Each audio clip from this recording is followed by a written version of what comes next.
Bismillahirrahmanirrahim. Assalamualaikum warahmatullahi wabarakatuh. Alhamdulillahi rabbil alamin. Wabihi nasta'inu ala umuri dunya waddin. Wassalatu wassalamu ala khairil anbiya'i wal mursalin wa ala alihi wa sahbihi ajma'in wa ala man sara ala nahjihi ila yaumiddin. Allahumma allimna ma yanfa'una wanfa'na bima 'allamtana wa zidna 'ilman ya rabbal alamin. Rabbi shrah li sadri wa yassir li amri wahlul 'uqdatam min lisani yafqahu qawli, amma ba'd. Fa inna asdaqal hadithi kitabullah wa khairal hadyi hadyu Muhammadin sallallahu alaihi wasallam wa syarral umuri muhdatsatuha fa inna kulla muhdatsatin bid'ah wa kullu bid'atin dhalalah wa kullu dhalalatin finnar. Jamaah rahimani Allah wa iyyakum. Pada pertemuan yang lalu kita membahas hak-hak al-wala atau kewajiban-kewajiban di dalam wala, dan kita sudah membahas semua poin yang ada di sana, setidaknya ada 7. Hari ini berarti kita masuk kepada pembahasan selanjutnya, hak-hak al-bara' atau bahkan kewajiban yang harus kita lakukan sebagai bentuk bara' kita. Penulis hafizahullah ta'ala berkata, Ahlus Sunnah memandang bahwa dalam al-bara', yaitu berlepas diri dari kekufuran, terdapat hak-hak yang harus dipenuhi. Antara lain, ini konsekuensi kalau kita memang benar-benar bara' dari kesyirikan, dari kekufuran, konsekuensinya ini. 1. Membenci kesyirikan, kekufuran beserta penganut-penganutnya, serta senantiasa berlepas diri terhadap mereka. Hal ini sebagaimana difirmankan oleh Allah Ta'ala, wa idh qala Ibrahimu li abihi wa qawmihi innani bara'um mimma ta'budun illa alladhi fatarani fa innahu sayahdin. Dan ingatlah ketika Ibrahim alaihissalam berkata kepada ayahnya dan kaumnya, sesungguhnya aku berlepas diri dari apa yang kamu sembah, kecuali kamu menyembah Allah yang menciptakanku, karena sungguh Dia akan memberi petunjuk kepadaku. Maka Nabiullah Ibrahim alaihissalam merupakan teladan dalam masalah tauhid, dalam masalah al-wala wal bara', di samping tentunya Nabi kita Nabi Muhammad sallallahu alaihi wasallam. Maka tidak boleh bagi seorang muslim untuk merasa baik-baik saja saat menjumpai kekufuran.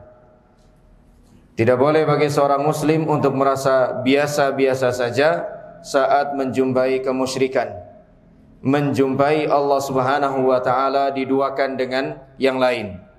Harus ada rasa tidak terima dalam dirinya, harus ada pengingkaran. Tidak boleh biasa-biasa saja, merasa baik-baik saja, apalagi menganggapnya sebagai suatu hal yang sah-sah saja. Itu tidak benar, ya. Maka aneh, ya, ada seorang yang ditokohkan dalam agama sampai sedemikian sengitnya terhadap Islam, dia berkata enggak usah takut murtad. Ya, mungkin teman-teman ada sebagian yang lihat videonya yang belakangan ini viral. Orangnya udah sepuh, udah tua, ya. Bisa-bisanya dia ngomong kayak gitu, enggak usah takut murtad. Subhanallah, ya. Kalau memang enggak usah takut murtad, kenapa enggak segera murtad aja orang itu? Ya. Dan bahkan bisa jadi dengan ucapannya itu dia sudah, bisa jadi dia sudah murtad. Ya, dia memang selalu mengkritisi hadis-hadis Nabi sallallahu alaihi wasallam. Ya, begitu juga para imam-imam Ahlus Sunnah wal Jamaah. Yang terakhir yang dia kritisi adalah bagaimana Imam Bukhari rahimahullah ta'ala meneliti 600.000 hadis dalam tempo 16 tahun. Dalam tempo 16 tahun diteliti hadis tersebut, dan selesai keluarlah 14.000 hadis yang dinyatakan sahih. Bagaimana cara dia memahami satu keluarbiasaan yang ada pada diri Imam Bukhari ini? Dia hitung-hitung. 600.000 dibagi 16 tahun, 16 berarti begitu ya. Hasilnya sekian-sekian. Kemudian berarti per tahunnya sekian puluh ribu hadis dia atau beliau katanya beliau selesaikan, beliau teliti. Dalam satu tahun itu ada 12 bulan. Coba dibagi 12 lagi, keluar sekian jumlah. Dalam 12 bulan itu per bulannya ada 30 hari, dibagi 30 hari lagi, keluar jumlah sekian. Dalam satu hari ada 24 jam, dibagi 24 jam, keluar hasil sekian. Dan dijumpai dalam satu jam Imam Bukhari berhasil meneliti 4 buah hadis. Berarti satu hadis butuh 15 menit untuk diteliti kesahihannya. Di mana untuk meneliti kesahihan hadis merupakan perkara yang sangat panjang, ya. Merupakan perkara yang sangat rumit. Tapi bagi orang sekarang, ya, bagi orang sekarang. Dan dia menganggap Imam Bukhari itu kayak orang sekarang, ya kayak dia kurang lebih. Dia menganggap ini hal yang mustahil. Cobalah dipakai akalnya. Jangan mau dibodoh-bodohin, ya. Seakan-akan kita ini memang harus nerima apa yang diajarkan, enggak boleh diwikirkan. Terus pada akhirnya dia mengatakan enggak usah takut murtad, ya. Subhanallah, bisa-bisanya ya seorang muslim, apalagi seorang yang ditokohkan di dalam agama, ya justru berkata demikian kepada jamaahnya, kepada kaum muslimin, ya. Tentu Imam Bukhari rahimahullah ta'ala tidak sama seperti kita kualitas hafalannya. Beliau membaca langsung hafal. Kita menghafal enggak hafal-hafal. Udah hafal lupa. Yang enggak hafal ikut lupa juga. Ya. Itu kalau kita. Kalau Imam Bukhari enggak begitu, ya. Rahimahullahu taala rahmatan wasi'an. Ya, rahimahullahu taala rahmatan wasi'atan. Nah, jadi enggak boleh merasa baik-baik saja ya seorang mukmin ketika mendapati atau menjumpai kesyirikan dan kekufuran, karena yang sedang terjadi sesungguhnya Allah sedang diduakan. Yang sedang terjadi sesungguhnya Allah Subhanahu wa taala sedang didurhakai. Kita kalau memiliki tokoh tertentu yang kita jadikan sebagai acuan, kemudian kita tahu beliau ini orang yang sangat baik, orang yang sangat ikhlas di dalam menasihati, membimbing, mengarahkan dan seterusnya. Saat beliau memberikan nasihat kok malah yang dinasehati ini membantah, kita kan biasanya ada rasa nggak terima. Loh, ini orang baik loh, pengen kemaslahatan buat kamu. Selama ini yang kami kenal beliau ini orang yang tulus kalau ngasih nasihat, benar-benar menginginkan kemaslahatan buat orang yang dinasihati. Kok bisa-bisanya kamu malah nggak terima? Kok bisa-bisanya kamu malah bantah, membangkang? Itu aja kita nggak terima. Ya, ketika ada seorang yang kita kagumi, yang kita panut, ya, kemudian dia dibantah, kemudian dia didurhakai, maka kepada Allah Subhanahu wa taala harusnya lebih daripada itu. Karena Allah Subhanahu wa taala tidaklah memerintahkan sebuah perintah atau melarang satu larangan melainkan pasti demi kemaslahatan kita sendiri. Maka ini poin yang pertama, saat kita benar-benar sudah barok dari kekufuran dan kesyirikan, tidak boleh merasa baik-baik saja ketika mendapati menjumpai kekufuran atau kesyirikan. Kedua, tidak menjadikan orang kafir sebagai pemimpin. Allah Subhanahu wa taala berfirman, "Ya ayyuhalladzina amanu la tattakhidhu aduwwi wa aduwwakum awliya'a tulquna ilaihim bil mawaddah." Wahai orang-orang yang beriman, janganlah kamu menjadikan musuhku dan musuhmu sebagai teman-teman setia, sehingga kamu sampaikan kepada mereka berita-berita Muhammad sallallahu alaihi wasallam karena loyalitasmu kepada mereka, karena kasih sayangmu kepada mereka. Maka ini ayat yang sangat jelas sekali, tidak boleh menjadikan orang-orang kufar sebagai pemimpin, ya. Karena mereka akan membahayakan Islam dan kaum muslimin. Allah Subhanahu wa taala saja mereka hianati, bagaimana hamba-hamba Allah Subhanahu wa taala. Allah Subhanahu wa taala saja tidak mereka patuhi, tidak mereka jaga dan tidak mereka tunaikan hak-hak Allah, bagaimana dengan hak-hak hamba Allah Subhanahu wa ta'ala. Maka ini merupakan petunjuk dari Allah Subhanahu wa ta'ala, dan semestinya sikap seorang mukmin saat menjumpai petunjuk dari Allah Subhanahu wa ta'ala, sikapnya cuman sami'na wa ata'na, udah itu aja. Tidak sebagaimana ahlul kitab, sami'na wa asaina, kami dengar tapi tidak kami taati. Bukan demikian. Sikap seorang mukmin adalah sami'na wa ata'na. Makanya Syekh Muhammad bin Shalih Al-Utsaimin rahimahullah taala mengatakan bahwasanya seorang mukmin yang menjadikan Al-Quran sebagai pelajaran, sebagai petunjuknya, dia memiliki aqlu rushdin, selain dia memiliki aqlu idrak. Ya, beliau menjelaskan bahwasannya akal manusia itu di dalam interaksinya dengan keimanan, di dalam interaksinya dengan petunjuk-petunjuk Allah Subhanahu wa taala ada dua macam, aqlu idrakin wa aqlu rushdin. Aqlu idrak artinya akal yang bisa dipakai untuk memahami. Akal yang bisa dipakai untuk memahami, mengetahui. Dan ini dimiliki oleh semua orang. Orang mukmin punya, orang kafir juga punya. Makanya orang kafir itu paham enggak? Bisa tadabbur Al-Quran enggak? Bisa mereka. Mengagumi gaya bahasa Al-Quran, mengagumi sastra Al-Quran, mengagumi alur cerita dalam Al-Quran, orang kafir bisa. Ini yang disebut dengan aqlu idrak, akal untuk memahami. Ini siapa aja punya. Yang penting ada cerdaslah dia.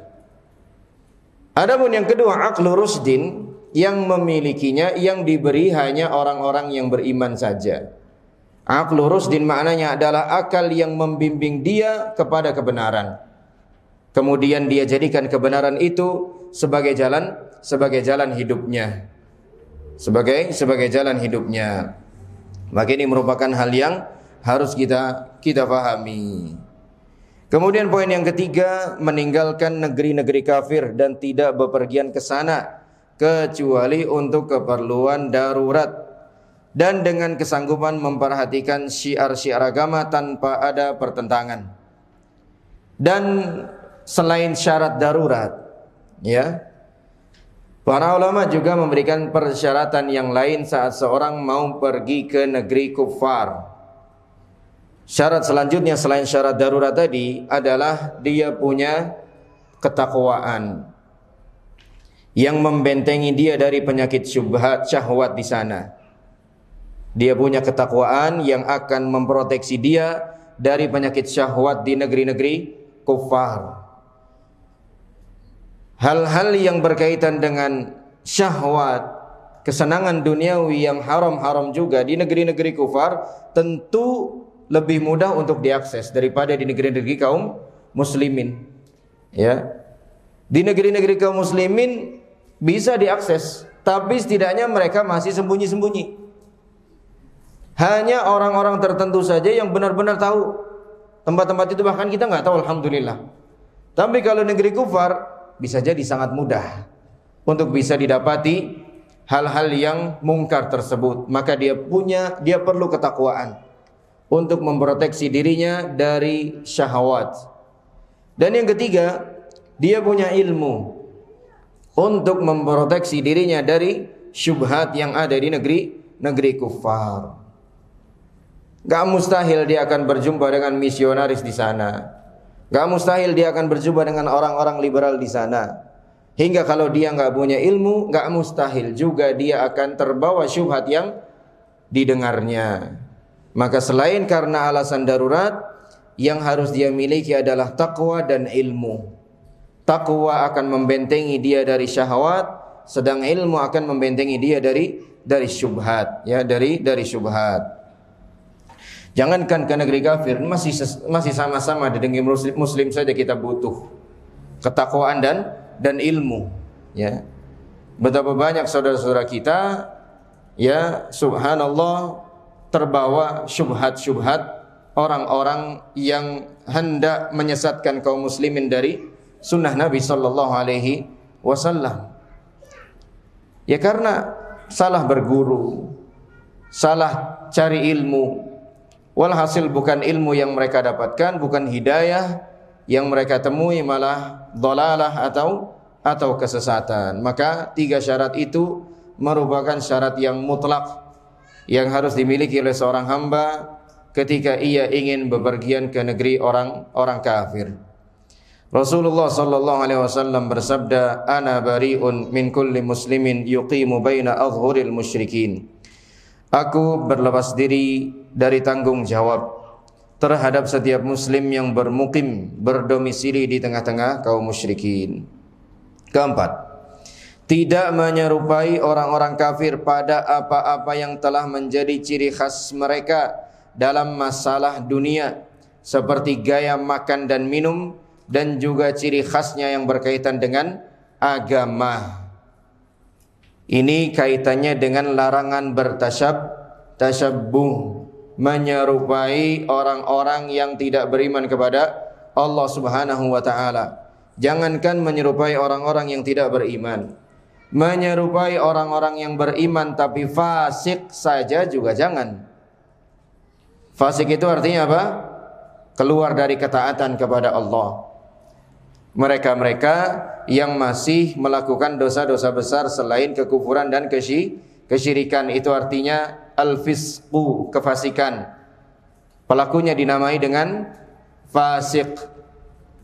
Setiap kafir pasti fasik, tapi fasik belum tentu kafir. Karena fasik juga ada yang masih berstatus sebagai seorang muslim, ya.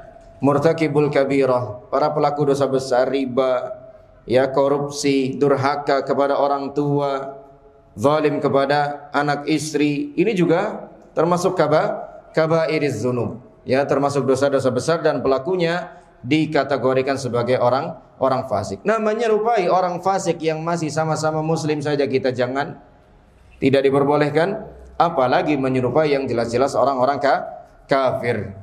Rasulullah sallallahu alaihi wasallam bersabda, "Khaliful musyrikin wa waffirul liha wa ahfu asyawarib." Berbedalah dengan orang-orang musyrik, peliharalah jenggotmu, biarkan ia tumbuh, dan tipiskanlah kumismu. Jangan dibiarkan memanjang kumisnya, ya, karena itu merupakan kebiasaannya orang-orang Yahudi, ya. Kebiasaannya orang-orang Yahudi. Sementara mencukur jenggot merupakan kebiasaannya orang-orang Nasrani. Maka kita diperintahkan menyelisihi mereka berdua, ya, dan lain sebagainya dalam hal-hal yang menjadi kekhususan orang-orang kufar. Ya, dalam hal-hal yang menjadi kekhususan orang-orang kufar. Apalagi kalau sudah berkaitan dengan syiar-syiar mereka. Ya, sudah berkaitan dengan syiar-syiar mereka, maka wajib dihindari. Ya, wajib dihindari. Biasanya nanti di Desember, akhir Desember, ya, sebagian saudara kita diuji di mana mereka bekerja di perusahaan-perusahaan yang mewajibkan mereka untuk memakai atribut-atribut orang-orang Nasrani. Itu jelas tidak boleh, ya. Semua orang paham kalau pakai pakaian yang seperti itu merupakan ciri khasnya Nasrani. Maka itu menjadi kekhususan mereka, ya. Dan segala hal yang menjadi karakteristik orang-orang kufar itu tidak boleh kita tiru. Dan Nabi SAW sangat serius dalam hal ini, ya. Di antaranya saja dalam pelaksanaan ibadah puasa Asyura misalnya. Nabi SAW kan berpuasa Asyura di tanggal 10. Kemudian ada sahabat yang mengkhabarkan bahwasannya orang-orang Yahudi juga berpuasa Asyura di tanggal 10. Kemudian beliau SAW mengatakan, seandainya tahun depan aku masih ada usia, la asumannat tasi', sudah pasti akan kupuasakan juga tanggal 9-nya. Maksudnya apa? Untuk menyelisihi orang-orang Yahudi. Makanya para ulama mengatakan kalau enggak bisa tanggal 9 dan 10, ya paling enggak tanggal 10 dan 11. Ada pembedanya, ya, ada pembedanya, ya, itu antara Nabi SAW, ya, dengan ahlul kitab. Dan itu memang profesional sebenarnya, ya. Dalam masalah duniawi kan juga berlaku seperti itu. Berlaku enggak? Berlaku. Kalau memang sudah fanatik terhadap satu aliran, dia enggak akan mau pakai atribut aliran yang lain, ya. Jackmania misalnya. Mau nggak pakai atributnya Bobotoh? Persib Bandung. Nggak mau dia, ya. Persis Solo sama apa? PSIS Semarang misal, nggak mau. Loh, itu aja normal, orang bisa terima, sah-sah aja gitu. Tapi kok dalam beragama malah dianggap sebagai berlebihan, dianggap sebagai ekstrim, ya. Itu sah-sah saja kalau memang profesional seperti itu. Ya, kalau memang cinta mati terhadap Islam ya seperti itu. Dia memang harus anti terhadap hal-hal yang bertentangan dengan Islam. Ya. Dalam hal-hal dunia saja berlaku dan orang bisa terima kok. Tapi dalam masalah agama kok orang nggak bisa terima. Ya, emang itu satu fakta fenomena yang aneh tapi nyata. Ya. Bahkan tadi subhanallah, anak ngobrol sama teman yang suka benerin mobil asatidah itu. Ya. Intinya tuh mobil masalah. Dan masalahnya sederhana. Cuman anak nggak punya ilmu sama sekali, udah manut aja. Ya, nurut aja. Disuruh ganti ini ya ganti, suruh ganti itu ya ganti, suruh ini ya ini, manut aja, ya. Terus seneng ngobrol sama Mas itu, ya. Kalau semua orang kayak gini enak Mas ya. Artinya apa? Kalau nggak tahu manut, kalau nggak tahu diem. Iya enak Ustaz katanya. Ya orang-orang tuh kan gitu. Kalau dia ngerasa nggak punya kapasitas ilmu kesehatan, dia bisa manut tuh sama dokter. Nggak punya ilmu perbengkelan, dia bisa manut tuh sama montir. Tapi nggak punya ilmu agama, susah buat manut sama ustadz dia tuh, ya. Dibilang gini nggak mau dia tawar lagi sama dia, ya. Kan anehnya gitu. Kalau orang ngerasa nggak punya kapasitas ilmu kedokteran, dia pasrah aja, maksudnya ya udah percaya aja sama dokter gitu. Dia nggak punya ilmu otomotif, dia percaya aja sama mekanik. Giliran dia nggak punya ilmu agama, dia nggak mau percaya sama ustadznya, ya. Dia ngerasa kayak punya ilmu agama itu, ya. Nah ini kan sebuah fenomena yang aneh tapi nyata, ya. Coba kalau semuanya itu yang ngerasa nggak punya ilmu, nurut aja sama yang punya ilmu, insya Allah enak semuanya, ya. Apa tuh kata orang Arab dulu, ya? Lau sakatal jahilu laqallal khilaf, ya. Atau kurang lebih seperti itulah maknanya, ya. Kalau orang-orang yang nggak punya kapasitas ilmu terhadap satu bidang tertentu, itu diem, nggak usah ikut ngomong, insya Allah khilaf itu akan terminimalisir, ya. Perselisihan akan terminimalisir. Ini perselisihan jadi semakin meluas, semakin lebar, semakin hebat. Itu karena semuanya ikut bicara, ya. Sampai yang nggak punya kapasitas pun ikut bicara, ya. Makanya rahimallahu imra'an arafa qadra nafsihi, ya. Semoga Allah merahmati seseorang yang memahami kapasitas dirinya. Saya ini nggak berkapasitas dalam masalah ini, dulu saya nggak usah ikut ngomong, nggak usah ikut komen, ya. Tapi sekarang semuanya ikut komen, ya. Nah, ini menjadi satu pembelajaran buat kita. Hendaknya kita pahamlah kapasitas diri kita masing-masing. Ada hal-hal yang memang kita tidak memiliki ilmu, ya sudah kita pasrahkan kepada mereka-mereka yang berilmu. Selanjutnya juga yang ke berapa nih? Kelima berarti tidak menolong, memuji, membantu orang-orang kafir dalam menghadapi kaum muslimin, ya. Tidak menolong orang-orang kafir dalam menghadapi kaum muslimin. Kalau sampai terjadi saling berhadapan antara orang-orang kufar dengan orang-orang muslimin, maka kita harus berada di barisannya orang-orang muslimin, dan itu bentuk loyalitas kita kepada mereka, ya, loyalitas kita kepada kaum muslimin. Bertanya, memang ada saat yang berkebalikan itu, ya, malah justru berada di barisannya orang-orang kafir, membela orang-orang kafir dan menyalahkan orang-orang Islam. Jawabannya ada, ya. Orang-orang munafik selalu begitu.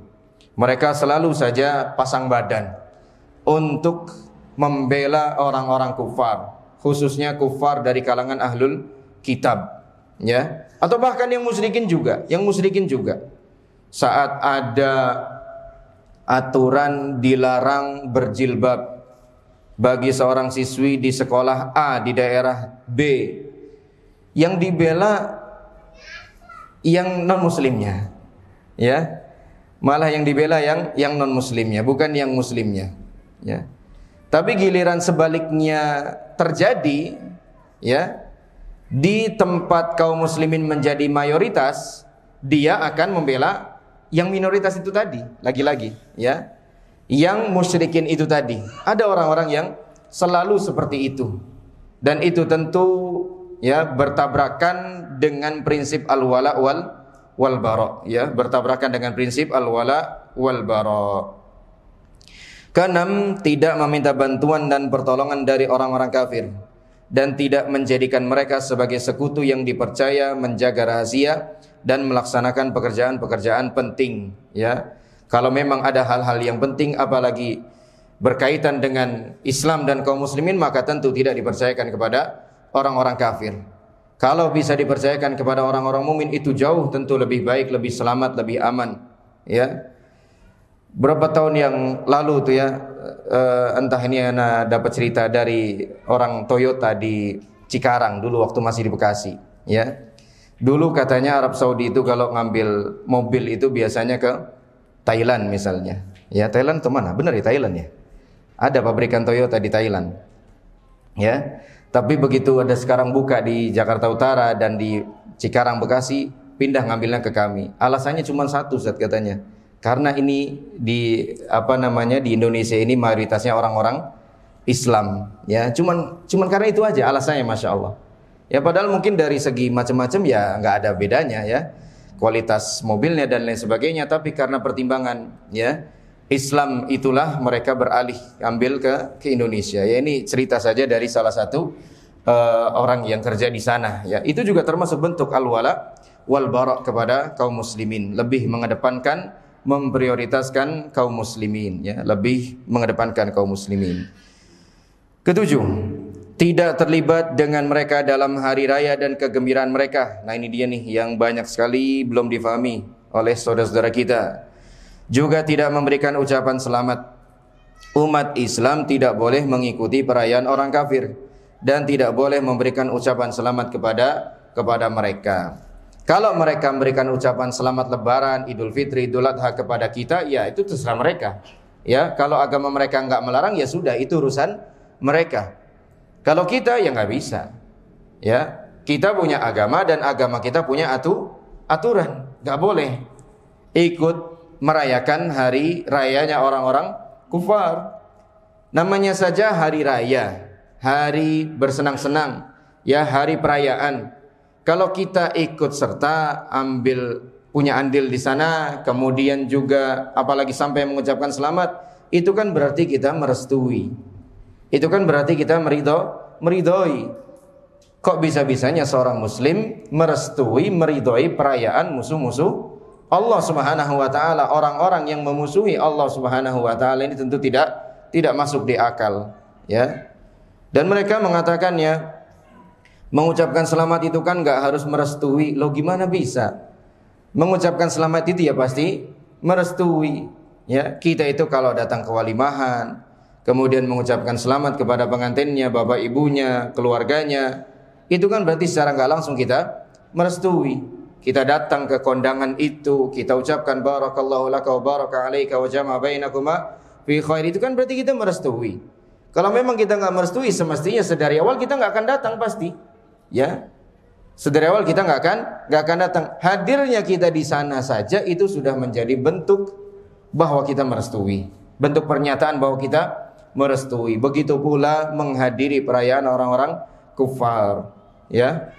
Ya, kalau di Solo ini kan tentu ada perayaan tertentu, ya. Biasanya banyak lampu-lampu tuh. Di arah mana? Arah sana, ya. Ya, arah sana pokoknya, ya. Jangan ikut-ikut rame-ramein. Walaupun di sana banyak jajanan, banyak mainan, udah enggak usah, ya.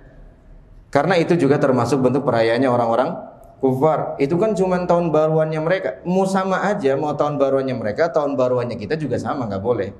Karena itu hari raya, dan hari raya kita umat Islam cuman ada dua, Idul Fitri dan Idul Adha saja.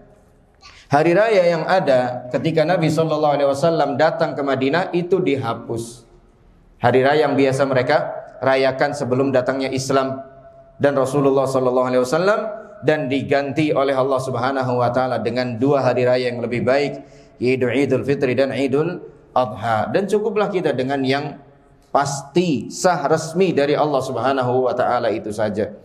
Ustaz, anak kan mau ikut keramaiannya saja. Ahsan, enggak usah, ya. Walaupun mungkin memang menarik, apalagi yang suka foto-foto, udah dilewatin aja, masih banyak yang lain yang bisa difoto. Ini masjid ini bagus ini difoto nih. Ya, dipublikasikan ke sana kemari biar orang bisa tahu masjid ini, ya. Jadi tetap nggak usah dihadiri, ya, ikut keramaiannya, walaupun itu katakanlah bukan hari raya keagamaan, ya, tapi tetap aja pasti ada keagamaannya. Ada akidah-akidah yang tersisip di sana, apalagi kan orang itu kan punya akidah tahun ini tahun apa gajah, tahun ini tahun kuda, ini tahun babi, tahun semut, kan gitu-gitu terus, ya. Itu kan berarti ada sisi akidahnya juga di sana yang tersisipkan. Hanya saja masih banyak yang nggak memahami. Bahkan sebagian orang Islam ada yang ikut-ikutan kayak gitu. Tahun kuda ya, larinya kencang banget antum nih, ya. Ya. Tahun macan nih kayaknya nih, berani banget. Semua dibabat sama dia nih, ya. Sampai ke bawah begitu orang kita Indonesia, orang bukan Indonesia, Islam, ya. Ya. Terus mau bangun rumah juga, ya, nggak mau rumah yang tusuk sate katanya, ya. Nggak bawa hoki lah macam-macam. Masih pakai pertimbangan-pertimbangan seperti itu. Itu termasuk bentuk kekufuran, kesyirikan kepada Allah Subhanahu wa taala, ya. Tatoyur dengan suatu hal yang tidak berasal dari Allah Subhanahu wa taala, ya. Tapi ada orang-orang yang suka kayak gitu, bahkan orang muslim. Bukan cuman percaya tapi suka dia, ya. Ngerasa nyaman aja dengan hal-hal seperti itu, ya. Padahal sebagai seorang muslim, ya, harusnya dia benar-benar bersih dari pemahaman-pemahaman keyakinan-keyakinan seperti itu. Ya, steril hatinya dari hal-hal semacam itu, ya. Karena mungkin sebagian kita yang pernah, ya, punya keyakinan-keyakinan seperti itu, banyak-banyak istighfar dan taubat kepada Allah Subhanahu wa taala. Itu keyakinan yang dapat membahayakan keutuhan iman, ya, membahayakan keutuhan Islam dan akidah kita di sisi Allah Subhanahu wa taala, ya.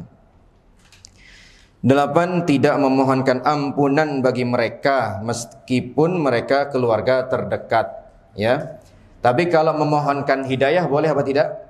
Boleh. Syaratnya mereka masih hidup, ya, sebagaimana yang dilakukan oleh Rasulullah sallallahu alaihi wasallam dalam mendoakan keislaman bagi Umar bin Khattab radhiyallahu taala anhu, mendoakan keislaman ibunya Abu Hurairah radhiyallahu taala anhu, itu boleh mendoakan hidayah Islam, mendoakan hidayah iman, ya. Tapi kalau mendoakan rahmat dan ampunan maka tidak, ya, maka tidak diperkenankan, maka tidak diperbolehkan. Walaupun mereka katakanlah orang yang semasa hidupnya orang yang sangat baik kepada kaum muslimin. Ada sebagian orang-orang kufar yang seperti itu, ya, khususnya orang-orang Nasoro, ya. Khususnya orang-orang Nasoro ada yang memang subhanallah kok kayaknya dia malah loyalnya kepada orang-orang Islam. Ada yang memang seperti itu beneran, ya. Tapi tetap saja itu tidak menjadi alasan bagi kita untuk mendoakan rahmat dan ampunan kepada Allah bagi dia, ya. Ya sudah final, dia pada akhirnya tidak mau beriman kepada Allah Subhanahu wa taala, ya.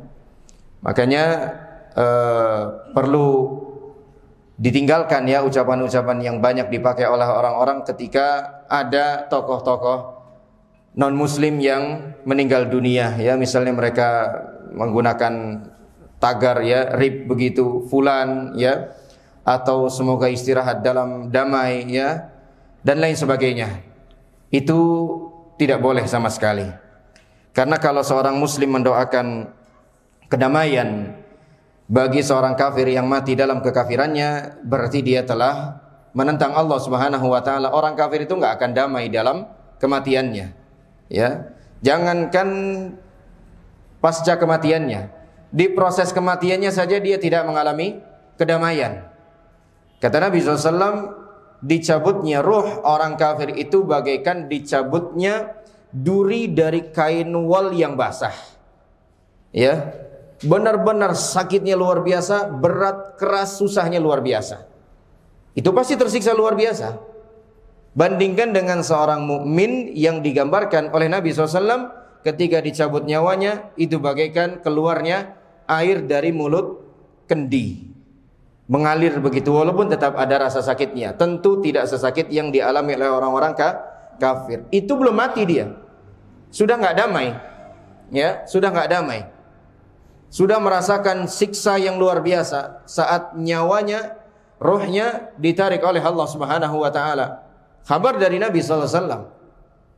Apalagi setelah matinya, pasti tentu tidak lebih damai lagi. Makanya nanti orang kafir yang ditanya di alam kubur, kemudian dia tidak bisa menjawab pertanyaan itu. Man rabbuka wa ma dinuka wa man rajulul ladzi bu'itsa bika. Siapa Tuhanmu? Apa agamamu? Siapa seorang laki-laki yang diutus kepadamu? Dia kan enggak bisa jawab. Apa yang terjadi? Fayudrabu bimitraqatin bimirzabatin. Dia pun dihantam dengan godam yang besar. Hancur luluh. Kemudian kembali lagi, dan itu akan terus dia alami sampai tegaknya hari kiamat. Maka yang satu kata yang selalu dia katakan, semua orang kafir akan mengatakan hal yang sama, Rabbi la tuqimis sa'ah. Ya Allah, jangan tegakkan hari kiamat. Rabbku, jangan kau tegakkan hari kiamat. Kenapa? Karena dia menyadari pasti peristiwa yang akan dia alami setelah alam barzakh akan lebih berat lagi. Akan lebih berat lagi. Di alam barzakh saja sudah terseok-seok, apalagi di alam akhirat. Makanya kan Nabi SAW mengatakan, kuburan itu imma rawdatun min riyadil jannah wa imma hufratun min hufarin niran. Kuburan itu kemungkinannya cuma dua. Kalau dia enggak jadi satu taman di antara taman surga, dia akan menjadi jurang di antara jurang neraka. Faman naja minha fama ba'dahu aisar. Maka siapa yang bisa lolos di alam barzakh ini selamat, perjalanan setelahnya akan lebih mulus, akan lebih mudah lagi. Makanya orang kafir di alam kubur sudah mengatakan, Rabbi la tuqimis sa'ah. Tuhanku, jangan kau tegakkan hari kiamat. Karena dia paham hari kiamat tegak, pasti dia akan lebih sengsara lagi. Orang mukmin apa yang dia ucapkan saat dia diberi taufik oleh Allah Subhanahu wa taala untuk menjawab 3 pertanyaan malaikat tadi, kemudian dia diberikan kenikmatan di alam kubur, kemudian dia ditidurkan oleh Allah Subhanahu wa taala sebagaimana tidurnya pengantin baru, kata Nabi SAW. Dia akan mengatakan apa? Perkataan yang berkebalikan. Rabbi aqimis sa'ah la'alli arji'u ila mali wa ahli. Ya Allah, ya Rabbku, segera tegakkan hari kiamat supaya aku bisa berkumpul lagi dengan harta dan keluargaku. Kan perkataan yang sangat kontradiktif, ya. Ketika orang kafir dengan kondisi yang demikian, dengan perkataan yang demikian, siksaan yang demikian, dari mana bisa dikatakan dia mati dengan tenang? Dari mana bisa dikatakan dia bisa istirahat dalam damai? Dari mana? Ya. Kalau ada orang mukmin nekat, yalah udahlah pelit amat sih, timbang doain aja, pakai milih-milih gitu.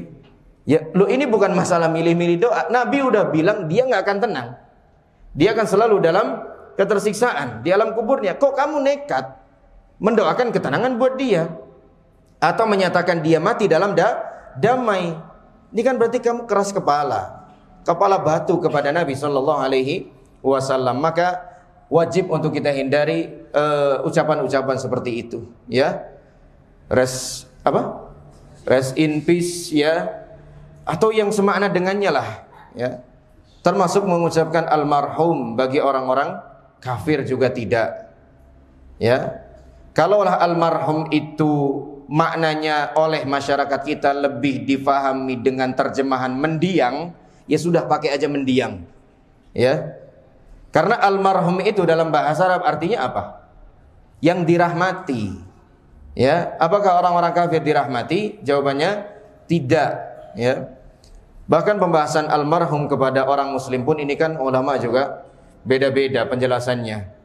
Lebih selamatnya ya rahimahullah itu saja, atau Allah yarhamuhu, semoga Allah merahmatinya, dalam konteks doa, dalam konteks pengharapan, bukan konteks penghakiman. Pemastian pasti dirahmati, kita nggak boleh memastikan begitu. Kenapa? Karena kita nggak tahu apa yang terjadi di luar sana, di belakang sana. Yang kita tahu zahirnya beliau-beliau yang muslim meninggal dalam keadaan muslim ini zahirnya bagus. maka yang boleh kita lakukan hanya sekedar berharap kebaikan bagi mereka. Makanya termasuk akidah Ahlussunnah wal Jamaah adalah tidak boleh memastikan surga atau neraka kepada individu yang tidak disebutkan oleh dalil. Ya. Sekalipun mereka meninggal dalam keadaan yang sungguh indah, meninggal setelah selesai melaksanakan manasik haji. Ya, tawaf ifadah juga sudah, tinggal nunggu kepulangan ke Indonesia, meninggal dunia dia di asramanya sana. Itu kan bagus, subhanallah. Tapi apakah langsung boleh kita pastikan, wah udah nih mah surga ini udah pasti nih, ya? Bila hisab wala azab, tanpa hisab dan tanpa azab, enggak boleh. Itu di luar wilayah kita. Yang boleh kita lakukan berharap mudah-mudahan beliau meninggal dalam keadaan husnul khatimah. Kita berharap demikian, kita berprasangka demikian, tapi kita tidak memastikan. Sebaliknya juga kita tidak boleh memastikan seseorang dengan neraka, kecuali yang sudah disebutkan oleh dalil seperti siapa misalnya? Fir'aun, ya, Abu Lahab, itu kan ada dalil pasti mereka masuk neraka. Tapi kalau ada seorang muslim meninggal dunia dalam zahirnya enggak bagus, ya, dia meninggal di sampingnya ada nyanyian-nyanyian, ya, kemudian juga ada katakanlah khamr dan lain sebagainya, memang keadaannya enggak bagus, ya. Tapi kita tetap tidak boleh masuk, wah ini udah pasti neraka ini, ya. Langsung tanpa hisab juga ini, ya. Enggak boleh ini, ya. Kita hanya boleh mengkhawatirkan, khawatirnya sul khatimah, tapi kita tidak memastikan. Kan enggak mustahil dia tuh di situ mati, pengennya matiin tuh musik malah dia yang mati. Mungkin enggak? Mungkin aja, ya. Maka jagalah ini, ya. Memang perasaan kadang kalau enggak dikontrol itu bisa kebablasan, ya, bisa kebablasan. Wallahu a'lam bishawab. Dalilnya adalah firman Allah Subhanahu wa taala, "Ma kana lin-nabiyyi wal-ladzina amanu ay yastaghfiru lil-musyrikin walau kanu uli qurba min ba'di ma tabayyana lahum annahum ashabul jahim." Tidaklah pantas bagi nabi dan orang-orang yang beriman memohonkan ampunan kepada Allah bagi orang-orang musyrik sekalipun mereka adalah kaum kerabatnya, sesudah jelas bagi mereka bahwa orang-orang musyrik itu adalah penghuni neraka Jahannam. Makanya Rasulullah sallallahu alaihi wasallam dilarang memintakan ampunan untuk Abu Talib. Rasulullah sallallahu alaihi wasallam juga dilarang memintakan ampunan untuk ibunda beliau, karena memang tidak beriman kepada Allah Subhanahu wa taala, ya. Lagi-lagi kalau membahas masalah iman atau tidak berimannya bapak dan ibu Nabi SAW, ini permasalahan yang sepertinya tidak habis-habisnya. Kalau kita memang mengedepankan perasaan, kita juga pengennya bapak ibu beliau meninggal dalam keadaan beriman, tidak dalam keadaan tidak beriman. Tapi mau apa dikata, dalil menyatakan demikian. Kita tidak bisa memaksakan kehendak perasaan kita, ya.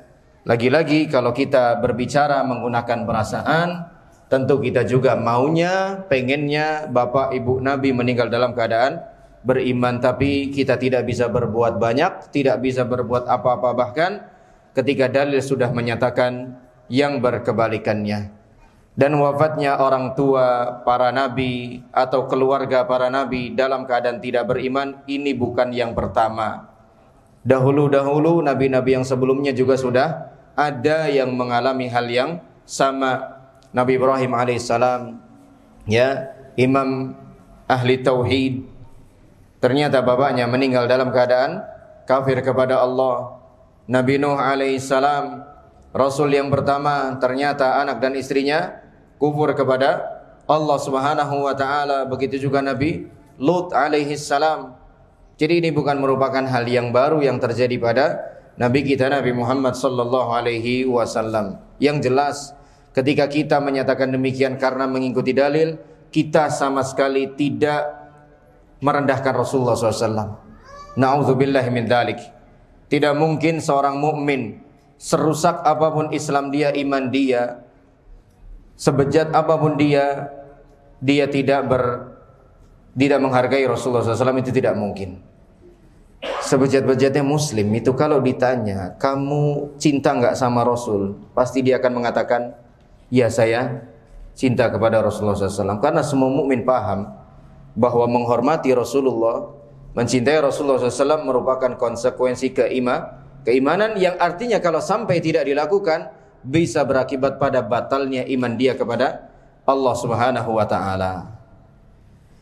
Poin selanjutnya 9, tidak boleh bermudahanah, berbasa-basi, bercanda dengan mereka melalui cara-cara yang merugikan agama Allah. Bermudahanah ini lebih masuknya lagi terjemahannya menjilat orang-orang kafir. Ya. Dengan mengorbankan prinsip agamanya sendiri demi kemaslahatan dunia. Ya. Menjilat orang-orang kafir dengan mengorbankan prinsip agamanya demi meraih kemaslahatan dunia. Ini namanya mudahanah. Ada yang kebalikannya, yaitu mudarah. Mudarah, ya. Mudarah ini bersikap baik kepada orang kafir, tapi tidak sampai membuat kita menggugurkan, mengorbankan prinsip agama kita sendiri. Ya. Yang kita lakukan adalah hal-hal yang memang masih diperkenankan oleh Allah Subhanahu wa taala. Misalnya bersikap ramah, misalnya bersikap adil kepada orang kafir juga, itu masih boleh. Ya, tapi tidak sampai mengorbankan prinsip. Tidak sampai mengorbankan prinsip. Misalnya mengorbankan prinsip yaitu saling bertukar ucapan selamat hari raya. Demi tujuan duniawi saling bertukar ucapan selamat hari raya, itu berarti masuk dalam definisi mudahanah. Ya, dalam definisi mudahanah. Dan mudahanah ini tercela. Sifatnya orang-orang kufar, sifatnya orang-orang munafik. Adapun mukmin maka mudarah, bukan mudahanah. Ya, dia bersikap baik kepada orang kafir atau ya katakanlah orang yang tidak beriman dengan tanpa mengorbankan prinsip agamanya sama sekali. Ya, dengan tanpa mengorbankan prinsip agamanya sama sekali. Allah berfirman, "Waddu law tudhinu fayudhinun." Mereka menginginkan agar engkau bersikap lunak, maka mereka pun bersikap lunak. 10. Tidak menyandarkan hukum kepada mereka, atau tidak setuju dengan hukum yang dibuat oleh mereka, serta tidak mengikuti ajaran mereka untuk meninggalkan hukum Allah dan Rasulullah sallallahu alaihi wasallam. Allah berfirman, "Wa man lam yahkum bima anzalallahu fa ulaika humul kafirun." Ini memang merupakan sebuah keharusan bagi kita untuk menjalankan hukum Allah Subhanahu wa ta'ala. Makanya kita di dalam mentaati siapapun, jangankan pemimpin kita, orang-orang dekat kita saja, keluarga kita sendiri saja, kalau ternyata permintaan mereka, arahan mereka, perintah mereka bertentangan dengan syariat Allah, maka kita tidak boleh melaksanakannya, sekalipun orang tua kita sendiri. Wa in jahadaka ala an tusyrika bima laysa laka bi ilmun fala tuti'huma. Kalau kedua orang tua kamu memaksa kamu untuk menyekutukan aku dan kamu tidak punya ilmu tentang itu, jangan kamu taati keduanya. Wa sahibhuma fid dunya ma'rufa, tapi tetap pergauli mereka berdua dengan baik semasa di dunia. Yang 11, tidak memulai ucapan salam kepada orang-orang Yahudi dan Nasrani, apalagi pakai salamnya mereka. Ya. Assalamualaikum, ya assalamualaikum kita kepada sesama muslim saja, ya. Lantas bagaimana kalau ternyata yang hadir itu ternyata enggak cuman beragama Islam, ya, maka kita tujukan tentu kepada orang-orang Islam saja salam kita itu. Hanya kepada orang-orang yang beriman saja. Assalamualaikum warahmatullahi wabarakatuh. Karena di sana ada doa keselamatan, ada doa rahmat, ada doa keberkahan. Nabi SAW bersabda, "La tabda'ul yahuda wan nasara bis salam." Jangan kalian mulai ucapkan salam lebih dulu kepada orang Yahudi dan Nasrani, apalagi yang bukan Yahudi dan Nasrani. Fa idza laqitum ahadahum fi tariqin fattarruhu ila adyaqihi. Apabila kalian berjumpa dengan salah seorang di antara mereka, maka desaklah ia ke tepi yang paling sempit sebagai bentuk penghinaan kepada mereka, ya. Maka tidak dibenarkan seorang muslim mengucapkan salam terlebih dahulu, apalagi menggunakan salamnya mereka. Ya, salam sejahtera. Apa namanya? Hom Iyalah pokoknya itulah. Swastiastu ya. Ada lagi namo budaya ya. Macam-macam lah pokoknya. Ya. Shalom apa lagi ya? Wah kan sama, shalom sama assalamualaikum. Ya udah kalau sama ngapain ganti-ganti ya? Assalamualaikum aja udah ya. Yang pasti-pasti aja dah ya. Yang pasti aja. Tapi kalau orang kafir mengucapkan salam lebih dulu, maka jawablah dengan wa'alaikum. Ya, wa'alaikum. Karena kemungkinannya orang kafir itu benaran mengucapkan assalamualaikum atau mengucapkan assamualaikum. Kemungkinannya dua. Ya, walaupun yang kedua ini kemungkinannya tipis, tapi terjadi di zaman Nabi sallallahu alaihi wasallam. Orang-orang Yahudi berkata begitu. Assalamu alayka ya Muhammad. Ya, kedengarannya seperti assalam ya. Bolak-balik begitu terus sampai Aisyah pun marah ya dan membalas ucapan mereka wa alaikumussalam wal la'nah ya. Aisyah enggak terima. Semoga demikian juga assam bagi kalian dan laknat. Sam itu artinya kematian. Ya, kebinasaan. Nabi SAW melarang dan Nabi ajarkan Aisyah untuk mengucapkan wa'alaikum saja. Ya. Wa'alaikum itu artinya ya, wa'alaikum itu ya semoga kalian juga demikian, gitu aja. Demikiannya itu apa? Udah terserah Allah yang ngasih demikiannya itu apa. Ya. Jangan kita tentukan dengan keselamatankah atau dengan kebinasaan. Biar Allah yang menentukannya. Wa'alaikum gitu saja. Ya, bahkan bukan sekarang dari dulu ya orang-orang non muslim di negeri kita ini biasa sekali mengucapkan lafaz-lafaz syar'iyah ya. Lafaz-lafaz syar'iyah yang alhamdulillah, yang astaghfirullah, yang Allahu akbar ya. Fasih sekali mereka ya. Tinggal la ilaha illallah aja yang belum mau mereka ya. Coba mau ya. Selesai urusan ya. Itu doang enggak mau ya. Yang lain-lain mau dia ya. Nah, dikit lagi login ya. Nih Mas Aris ya. Dikit lagi login ya. Tinggal itu aja. Nah, jadi kalau ada yang assalamualaikum ya sudah waalaikum gitu aja. Dari Anas bahwasanya sahabat Nabi SAW bertanya kepada Nabi, sesungguhnya ahlul kitab Yahudi dan Nasrani mereka mengucapkan salam kepada kami, maka bagaimanakah kami menjawab salam mereka? Maka Nabi bersabda, ucapkanlah wa'alaikum. Udah itu aja ya, wa'alaikum. Apa kelanjutannya? Biar Allah yang menentukannya.